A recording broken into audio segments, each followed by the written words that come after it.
انسانوں کو سب سے خوفناک عذاب ہونے والا ہے، دو انسانوں کو، ایک سود کھانے والا، ایک قتل کرنے والا، ایک سود کھانے والا، ایک ناحق قتل کرنے والا۔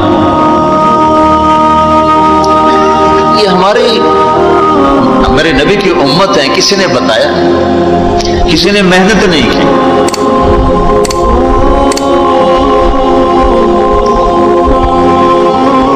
آخری حج کا خطبہ آپ نے جو دیا، ہر دفعہ یہاں سے بات شروع کی، تمہارے جان مال ایک دوسرے کے لیے قابل احترام ہے، کسی پہ ہاتھ نہ ڈالو۔ میرے نبی نے کبھی زبان سے کسی کو دکھ نہیں پہنچایا، کبھی زبان سے کسی کا نام لے کر اس کو رسوا نہیں کیا۔ زبان کی لگائی ہوئی آگ ہے جو آج سارے بھڑکتے ہوئے دیکھ رہے ہیں۔ تو بھائیو، محبت سے رہنا سیکھو، معاف کرنا، درگزر کرنا سیکھو، اپنے اللہ کے سامنے جھکنا سیکھو۔ جب قومیں زوال کا شکار ہوتی ہیں، کہتی ہیں یہ فلاں کی سازش ہے، جیسے آج کل کہتے ہیں مسلمان، امریکہ کی سازش ہے جی، اصل یہودیوں کی سازش ہے۔ یہ کراچی کے بینکوں میں جو سود پہ پیسہ پڑا ہوا ہے، یہ امریکہ کی سازش ہے، یہودیوں کی سازش ہے۔ جو رات کو شراب چلتی ہے اور مجرے ہوتے ہیں، یہ امریکہ کی سازش ہے، یہ یہودیوں کی سازش ہے۔ نوجوان اولاد ماں باپ کی نافرمان ہیں، یہ کسی دشمن کی سازش ہے۔ میں ایک جگہ تھا تو ایک لڑکی اپنی ماں کو کہہ رہی تھی بکواس مت کرو، ماں کو کہہ رہی تھی بکواس مت کرو، تو اس کی ماں کے آنسو ایسے گر رہے تھے۔ یہ امریکہ کی سازش ہے۔ اور میرے نبی نے سے پوچھا کہ یا رسول اللہ قیامت کب آئے گی؟ آپ نے فرمایا اللہ کو پتہ ہے کب آئے گی۔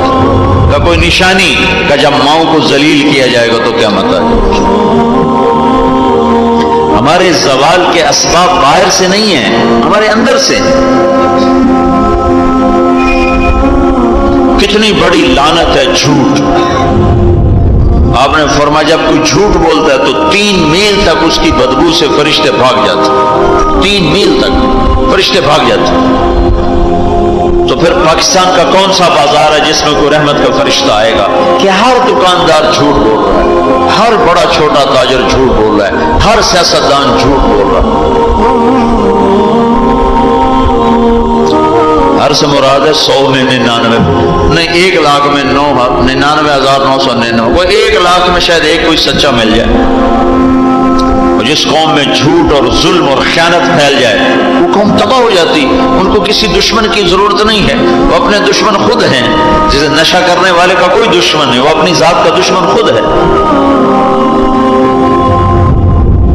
تو ہم اوروں کو الزام نہ دیں کہ یہودیوں نے سازش کر دی اور عیسائیوں نے کر دی اور امریکہ نے کر دی۔ ہم نے اسپین سے آخری ملک تھا یورپ کے سفر میں اسپین، تو قدم قدم پہ میں رویا، قدم قدم پہ میں رویا کہ کس طرح مسلمان آپس کی لڑائی میں ختم ہو کے رہ گئے۔ کہ پاکستان اسپین میرے سامنے یوں آتے تھے، یوں آتے تھے، یس۔ اسپین کی تاریخ، پاکستان کے حالات، اسپین کی تاریخ، پاکستان کے حالات، اسپین کے مسلمانوں کی آپس کی لڑائیاں، پاکستان کے حالات، آپس میں قتل و غارت، پھر پاکستان کے حالات۔ تو اللہ تعالیٰ نے اس طرح ان کو مٹا دیا اسپین سے کہ ایک کلمہ پڑھنے والا باقی نہ بچا۔ مسجد قرطبہ جیسا شاہکار بیچ اس کے گرجا بنا ہوا ہے، صلیبیں لٹکی ہوئی ہیں، بت پڑے ہوئے ہیں، نماز منع ہے، بورڈ لگا ہوا ہے۔ تو میں وہاں محراب کے قریب جا کے کھڑا ہو گیا اور تصور میں دیکھنے لگا کہ یہ وہ جگہ ہے، تاریخ سے سبق نہ لینا بھی بڑا اندھیر پڑے۔ یہ وہ جگہ ہے جہاں یحییٰ بن یحییٰ اندلسی کے درس ہوتے تھے، علامہ قرطبی کی تفسیر چلتی تھی، ابن عربی کے تصوف کے نکات کھولے جاتے تھے، ابن حزم کے فقہی مقالات سنائے جاتے تھے، بقی ابن مخلد جیسی شخصیات یہاں بیٹھ کے قال اللہ قال رسول کہتے، عورتیں پھر رہی ہیں نکریں پہنی ہوئی، وہ تو ایک ان کے لیے تفریح کی جگہ بنی. میں تو آنکھوں سے بھی رو رہا تھا اور دل سے بھی رو رہا تھا، اور زیادہ رونا اس پہ آ رہا تھا کہ اپنا ملک دیکھ رہا تھا کہ آج میرے ملک کے لوگوں کو ہوش نہیں ہے، وہ کیا کرنے. دین پہ نفرت، فرقہ واریت کی نفرت، سیاست کی نفرت، قوم کی نفرت، صوبوں کی نفرت، شہروں کی نفرت، زبان کی نفرت. کون کون سا زخم ہے جو اس جسم پہ نہیں لگا ہوا؟ اب کون کون سے زہریلے تیر ہیں جو اس پر نہیں چلائے گے؟ میں ایسے ہی کھڑا تھا، میں محراب کے پاس جا کے کھڑا ہو گیا. 700 سال پرانی قرآن کی آیات اب بھی اسی طرح لکھی ہوئی تھی. تو میں نے کہا یا اللہ، میں یہ نماز تو کوئی نہیں ہوگی، کسی کے نزدیک بھی ایسی نماز نہیں ہے، پر تو جانتا ہے کہ میں چاہتا ہوں میں اس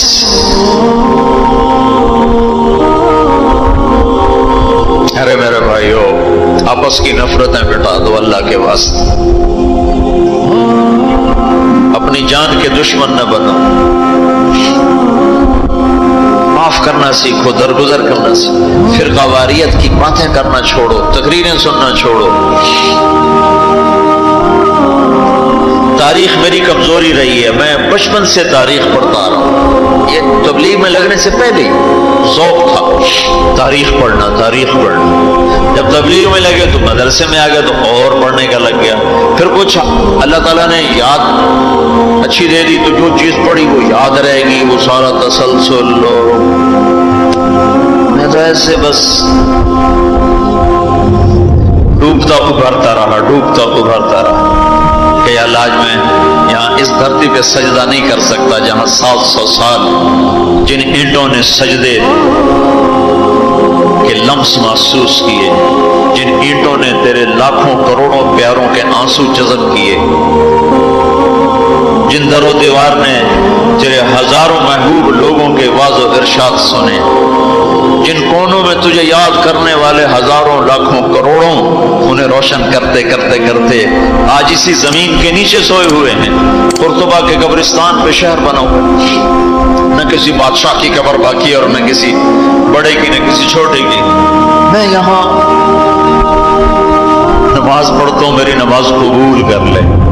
میں نے اشاروں میں نماز پڑھی، اللہ اکبر، پھر ثنا، پھر سجدہ، پھر رکوع، پھر سجدہ.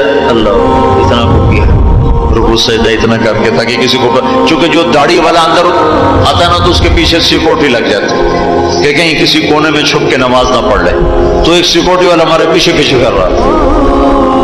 چلو یا اللہ میں بھی ان میں ہو جاؤں جنہوں نے اس مسجد میں نماز پڑھی تھی. اور میرا پاکستان اس دور سے گزر رہا ہے، نہ عوام کو ہوش ہے نہ خواص کو ہوش کہ کیا ہو رہا ہے. شاید اللہ تعالیٰ کسی کی فریاد پر آنکھیں کھول دے کسی کی. تو بھائیو محبت سیکھو، درگزر سیکھو. حضرت تبلیغ سے خوبصورت محنت، سارے دین کی محنتیں حق ہیں جس سے خیر پھیل رہی، جس سے لوگوں کو نفع پھیل رہا ہو. لیکن میرے بھائیو دنیا بھی پھری ہے، تاریخ بھی پڑھی ہے. وہ کچھ اللہ تعالیٰ نے موقع دیا، بہت زیادہ سے مراد یہ نہیں کہ میں کوئی کتابوں کے انبار لگا دی، اپنی حیثیت کے مطابق میں آپ کو اندر کی یقین کے ساتھ کہتا ہوں کہ پہلے 300 سال کا تو کوئی مقابلہ نہیں. پہلے 300 سال کو چھوڑ کر ان 1100 سال میں تبلیغ جیسا کام کبھی نہیں ہوا. میں تمہارے سامنے ہاتھ جوڑتا ہوں، تبلیغ میں وقت دو. اگر اپنے اللہ سے تعلق بنانا ہے، اگر لوگوں کو اللہ کی طرف پھیرنا ہے تو تبلیغ میں جاؤ. بہت بڑا مجمع آیا ہوا ہے، صرف ہر مہینے 3 دن کی نیت کر کہ ہر مہینے 3 دن لگانے ہیں. کرو گے نیت؟ کرتے ہو نیت؟ ہر مہینے 3 دن لگانے شروع کرو. ہماری زندگی میں تبدیلی آ جائے گی. 6 بر اعظم کے انسانوں تک پیغام پہنچ رہا ہو، ہر زبان کے لوگوں کو ہدایت مل رہی ہو، ہر طبقے کو ہدایت مل رہی ہو. جب طوائفوں کی طرف ذہن گیا ان کا خسروں کو بھی تو لینا چاہیے، وہ بھی تو نبی کی امت، ان کے پاس پہنچ گئے. تو ہمارے علاقے کا سب سے بڑا ڈانسر اب اس کی داڑھی ہے، 5 وقت کا پہلی صف کا نمازی ہے. جب میری اس کی پہلی ملاقات ہوئی میں نے کہا تو کبھی نماز پڑھی؟ کہا جی کدی نہیں. کدی جمعہ پڑھے؟ جی کدی نہیں. عید پڑھی؟ جی کدی نہیں. میں کیوں؟ کہ جی یہ مولوی ساڑھے نال نفرت کریں دن اور اساں بھی پرا پرا رہ جانے ہیں، تو سب پیار کی ایسی آ گئے ہیں. اس کا چلا بھی لگ چکا ہے، داڑھی بھی رکھ لی ہے. ایک مجھے ملا ناچم کا، کوئی اس کے بال کٹوائے، سارا کچھ سٹ سٹ کیا. وہ کچھ عرصے بعد پھر میں دیکھو نا سرخی لگائی ہوئی فوٹو تھے نا، اس نے اپنے واقعہ سنا. کہا جی میں مسجد میں گیا نماز پڑھنے تو مولوی صاحب نے آخیا اے خسرا کدے اندر وڑا ہے، باہر کٹو، باہر کٹو. تو وٹیک سنگھ گئی ہماری جماعت 95 میں. تو اس وقت وہ یہ سوشلزم کا بڑا مرکز تھا وہ. تو اس کے جا کے اس سے ملے ہمارے ساتھی جو بڑا ان کا وہ پریزیڈنٹ تھا، صدر تھا. اس نے کہا جی مسلمان ہوں، کافر نہیں ہوں، سوشلزم سے متاثر ہوں. تو اس کی ہم بات کرتے تھے، ہم پر دہریے کا لیبل لگنا شروع ہو گیا، دہریے دہریے دہریے. ایک دن نماز پڑھنے گیا مسجد، ظہر کی نماز تھی، عصر کی نماز، وضو کر لیا تھا اور مسح کے لیے پانی لیا، مسح کرنے کے لیے ہاتھوں میں پانی لیا. تو پیچھے سے مولوی صاحب کی آواز آئی امام سے، اے دہریا اندر کدے وڑا ہے، باہر کٹو. تو میں نے وہ پانی یوں کر دیا اور اس کے بعد آج تک میں مسجد نہیں گیا. اس میں جتنا مجرم وہ ہے اتنا ہی مجرم وہ امام مسجد ہے جس نے یہ کہا ہے دہریا باہر کٹو. تو بھائیو بہت بڑا مجمع بیٹھے ہو اوپر نیچے اور اکثر نوجوان نظر آ رہے ہو. محبت سیکھو، اللہ سے صلح کر لو، توبہ کرو. یہ جو لوگ چوریاں ڈاکے کر رہے ہیں ان کے لیے بھی دعا کرو کہ اللہ ان کو بھی ہدایت دے. وہ اس حال میں مر گئے تو پتہ نہیں کون سی جہنم میں جائیں. تو نیت کرتے ہو سارے؟ ایک نیت میں اور کروایا کرتا ہوں کہ بھئی آج تک جو ہوا آئندہ توبہ، صلح کر کے اٹھیں، اللہ کی بارگاہ میں صلح کر کے اٹھیں.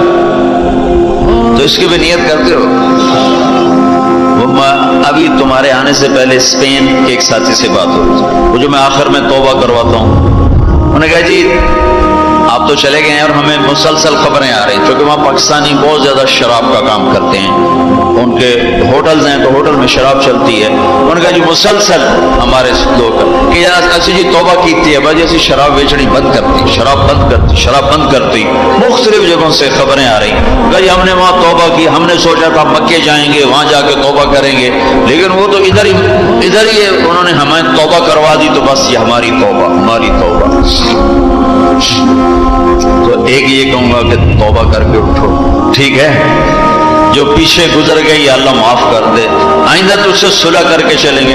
اور اگر کبھی پھر ٹوٹ گئی تو یہ کون سا اوکھا کام ہے، پھر توبہ کریں گے، پھر معافی مل جائے. اس دربار میں معافی کے سوا تو معافی سے معاف کرنے سے زیادہ محبوب عمل کو نہیں اللہ کی بار. تو توبہ کی بھی نیت کرتے ہو تو کہو یا اللہ میری توبہ، پھر کہو یا اللہ میری توبہ، پھر کہو یا اللہ میری توبہ. اللہ قبول فرما لے. اب حج والوں سے کوئی موقع ملا تو کر لوں گا، ورنہ وہیں مکے چل کے بات کریں گے. لیکن آپ بھائیو ہو سکتا ہے اس وقت کی بات یہی ہو جو اللہ نے کہلوائی، ضرورت اسی کی ہو. میں آپ سے گزارش کرتا ہوں محبت سیکھو، معاف کرنا سیکھو، ماں باپ کے آگے چپ رہنا سیکھو، بیوی کی کمی بیشی برداشت کرنا سیکھو، حتیٰ کہ اولاد کی کمی بیشی پر بھی ایک دم سیخ پانا ہو جاؤ، ہاتھ نہ اٹھاؤ، صبر کرو، حوصلے سے کام لو اور ان کو پیار محبت سے سمجھاؤ۔ سہیل احمد مشہور اداکار ہے، 96 میں ہم نے اداکاروں میں بھی کام کیا تھا، تو اس وقت ہم ایک مرید کے ہماری جماعت تھی، یہ ہمارے ساتھ تھا، گجا مالک، اسے کہنے لگا مولانا میرا باپ ڈی ایس پی ریٹائر، زندگی پر 1 روپیہ حرام نہیں کھایا، 1 روپیہ رشوت نہیں، اب بے تکلف ہو چکی ہے، تعلق بن چکا ہے، تو میں کہتے تو کڑے حرام کھاتے بڑھ گئے، میں نے آگے کہا تو کڑے حرام کھاتے بڑھ گئے، تو کیوں اس غلط کام میں چلا گیا؟ کہا جی بس کیا بتاؤں، 8ویں جماعت میں تھا، فلم دیکھنے چلا گیا، واپس آیا تو میرے باپ کو پتہ چل گیا میں نے فلم دیکھی، تو اس نے پولیس والا بوٹ اٹھایا اور مار مار مار مار میرے سر سے خون نکال دیا، تو میں نے دل میں کہا تو نے مجھے فلم سے روکا ہے، میں تمہیں اداکار بن کے دکھاؤں۔ کہا یہ وہ شیطانی ضد پر آج یہ ہو رہا، اپنی اولاد کے ساتھ، استادوں تو شاگرد کے ساتھ ہمارے یہاں سختی ہے، اسکول ٹیچر بھی، مدرسوں کے مدرسین بھی بہت شدت کا لہجہ، سختی کا لہجہ، کان پکڑوانے، مارنا پیٹنا، یہ انسانی طریقہ نہیں ہے۔ پہلا جھوٹ ماں باپ سکھاتے ہیں، اولاد پہ سختی کرتے ہیں، وہ جھوٹ بولنا شروع۔ میرے والد صاحب نے نماز سختی سے پڑھانا شروع کی، جب میں گھر میں ہوتا تھا، تو اب اللہ گواہ ہے اپنے گناہوں کا ذکر نہیں کرنا چاہیے، لیکن صحابہ بھی کیا کرتے تھے، جاہلیت کے قصے سناتے تھے اللہ کے نبی کو، اپنے باپ کے ڈر سے بغیر وضو پہ جا کے نمازیں پڑھیں۔ ایسی شدت نہ ہو کہ زبان چھوٹ گیا۔ 4تھی جماعت میں تھا میں، ہمارے استاد تھے ماسٹر شفیع صاحب رحمۃ اللہ علیہ، بڑے محنتی استاد، اس زمانے کے استاد ہوتے ہی محنتی تھے لیکن مارتے بہت۔ انہوں نے ہمیں حساب کا سوال لکھایا، سلیٹیں ہوتی تھی اس کو، اب میں کوئی 12ویں نمبر پہ بیٹھا ہوا تھا اور جو جا رہا ہے آتا نہیں، ٹھو ٹھو ٹھو ٹھو، سوٹے بھی مکے بھی، میں کہہ رہا بھی مر گئے، مجھے بھی نہیں آتا تھا اور میں انتظار کر رہا ہوں کہ یا اللہ میں اس سے نکلوں کیسے، آتا سوال تو آتا نہیں، پکی گلے سوٹے ہی ہیں۔ اب میرا چھوٹا ذہن اور میں سوچ رہا ہوں کہ کیا چکر چلاؤں، کیا چکر چلاؤں۔ تو تھوڑا سا بیک گراؤنڈ یہ ہے کہ میرے چونکہ ہمارا زمیندارہ ماحول تھا، تو استادوں کو گھر ہماری طرف سے گندم جاتی تھی، چاول جاتے تھے، گھی جاتا تھا، آٹا جاتا تھا، مکھن جاتا تھا، چینی جاتی تھی، مرچیں جاتی تھی، جو سیزن پہ تو وہ جاتی تھی۔ تو کوئی 2 مہینے پہلے میرے استاد جی نے کہا تھا کہ پتر مرچاں بھجوا دے، ابے نو آخی مرچاں بھجوا دے، وہ میں بھول گیا کہنا بھول گیا۔ تو میں بیٹھا سوچ رہا ہوں یا اللہ جان کیسے بچاؤں، جان کیسے بچاؤں۔ 2 مہینے پرانی بات یاد آ گئی، جب میرے سے آگے 2 لڑکے رہ گئے، اس وقت یہ سارا پچھلا کمپیوٹر کھلا تو میں اٹھ کے گیا، میں نے کہا استاد جی ابا جی پہ آن دین کل مرچاں پہنچ جا سکتے، ابا جی پہ آن دین کل مرچاں پہنچ جا سکتے۔ میں نے کہا شاباش میرا پتر تو پائے جا۔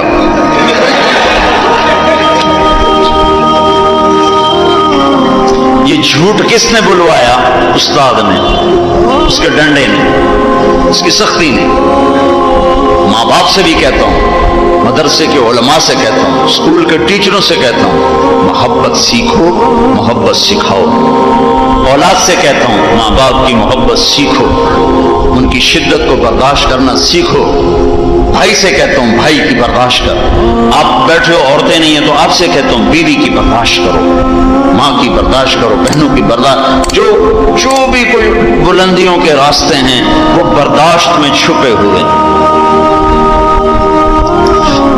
تو تبلیغ میں وقت دو، تبلیغ سے پڑھ کر سارے دین کے کام خیر کے ہیں جس سے لوگوں کو نفع ہو رہا ہے، لیکن جو سب سے اس وقت لوگوں کے لیے خیر بھلائی کا کام ہے یہ تبلیغ کا ہے، اس میں ٹائم دیا کرو، آپ کو بہت نفع ہو۔